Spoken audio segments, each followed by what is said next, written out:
apa sikap kita, bagaimana sikap kita terhadap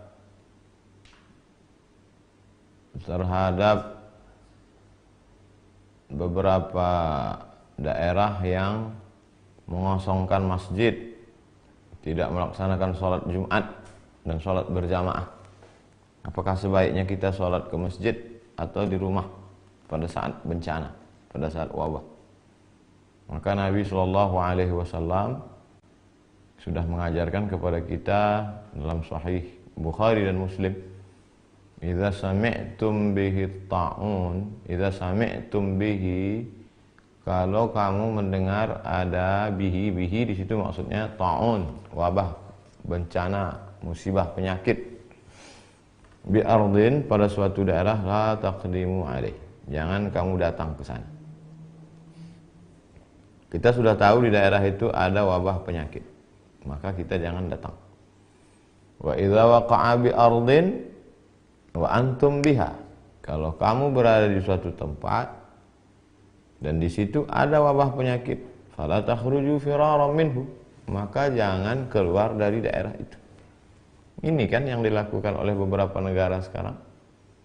Italia misalnya, kita sudah tahu di sana ada wabah terbesar nomor 2 setelah Cina, maka kita jangan ke sana, jangan liburan ke sana. Ini dikasih cuti malah pergi liburan ke Eropa. Dan kalau kita udah sempat ke sana, maka jangan pulang ke Indonesia. Alhamdulillah sekarang sudah ada karantina 14 hari untuk sterilisasi. Kalau sudah bersih, dia steril, tidak ada membawa virus, baru dia boleh lagi berinteraksi sosial dengan masyarakat. Lalu ada sebagian orang mengatakan, untuk apa kita takut bencana? Kita kan takutnya kepada Allah Subhanahu wa taala. Loh, ini kan yang mengajarkan Nabi Muhammad sallallahu alaihi wasallam. Kata Nabi, firra minal majzum, firra, larilah engkau, minal majzum. Kalau ada orang yang terkena penyakit menular, di sini dalam konteks ini Nabi menyebutkan penyakit kusta. Firra minal, larilah engkau dari orang yang kena penyakit kusta, firaraka minal asad, seperti engkau lari dari singa. Jadi kita lari dari suatu daerah kawasan yang banyak virus itu bukan kita lari dari takdir. Bahkan pada masa Sayyidina Umar bin Khattab ada suatu lembah, di situ banyak wabah, hama, virus.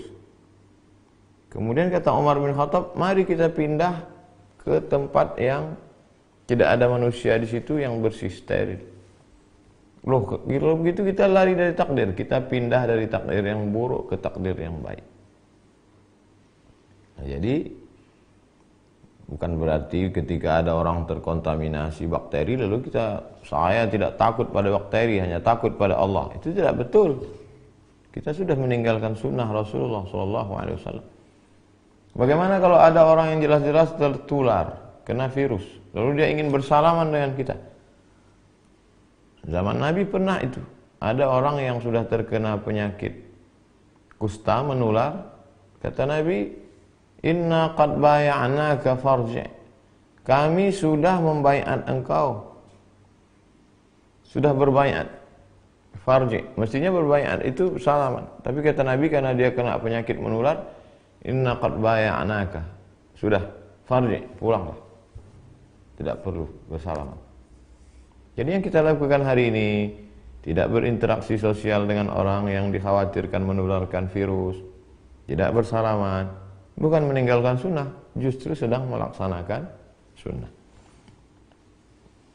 Apakah wabah ini hanya baru sekarang terjadi? Kita baca apa yang disebutkan oleh Imam Az-Zahabi dalam kitab Syiar A'lam An-Nubala. Wa kana al-qahtu 'aziman bi Misra. Pernah suatu masa terjadi di Mesir itu masa paceklik. Wa bil Andalus. Tidak hanya di Mesir, sampai ke Andalusia, Spanyol. Mesir, Libya, Tunisia, Aljazair, Maroko, Spanyol. Wa ma'ahidha qahtun wala waba'un mithlu. Belum pernah terjadi masa paceklik, kemarau panjang dan wabah penyakit sedahsyat itu. Bi Qurtubah di Spanyol, di Andalusia. Hatta baqiyatil masajidu mughlaqah. Sampai masjid-masjid ditutup. Bila musallin, tidak ada orang salat. Masjid tutup, tak ada salat. Sama seperti sekarang. Wa summiya 'amul ju'il akbar. Tahun itu disebut dengan tahun al-ju'il akbar. Tahun kelaparan, wabah penyakit terdahsyat, terbesar dalam sejarah. Begitu kata Imam. Jadi jangan pernah kita merasa memang ini lagi takdir kita. 1820 pernah terjadi. Dulu ada namanya kolera, dulu pernah ada flu burung, dulu pernah ada medco. Dan ini takdir.